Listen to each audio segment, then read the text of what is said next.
అందుకు నడుస్తుంది అట్లా వస్తుంది మరి ఇంకా నీళ్ళలో దేవినాం ఎండపోసినాం. మరి మాకు అప్పులు ఉన్నాయి, వడ్లు అమ్ముకోలేదాంచి ఎవరు కలిగి ఉండలేదు. అప్పులు ఉన్నాయి, వడ్లు అమ్ముకోలేదాంచి ఎవరు కలిగి ఉండలేదు. మరి మేము ఆ వడ్లు పోతే ఎందుకు ఆయన కొట్టుకపోయి మేము సావని మేము అన్ని వడ్లని కొనేసేసినాము. మరి కొనేసేసి అన్ని వేయించమంట అన్ని వేయించి నిన్న వచ్చాగా ఎమ్మెల్యే దూర అన్నాము. అంటే వడ్లు ఎక్కువ అయినాయి అమ్మ పోతాయి. అంటే పోయినవనివే పోతున్నాయి లారీలు. మోతాదుగా అయిన 2 ఎకరాలు ఉన్నాయని ఆయన వడ్లే పోతలేవు. 1 ఎకరం ఉన్నోని మరి ఏం చేయము? పేదోళ్ళు బతుకొద్దు ఈ రాజ్యాన. ఉన్నోడైతేనే తెలివి ఉన్నోడైతేనే బతకాలి. ఇప్పుడు తడిసిపోయినాయి ఇక చూడరాను ఆగం ఏంటి అన్నట్టు. నిన్న ఇంకెక్కువ నీళ్ళు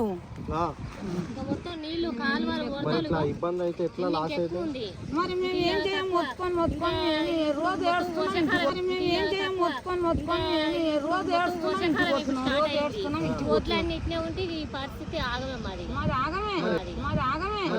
గవర్నమెంట్ నుంచి ఎవరు అధికారులు వస్తలేరా?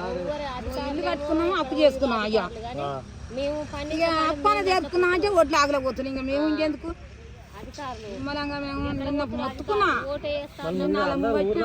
కాంగ్రెస్ గవర్నమెంట్ ఓటేసారు కదా, అయ్యా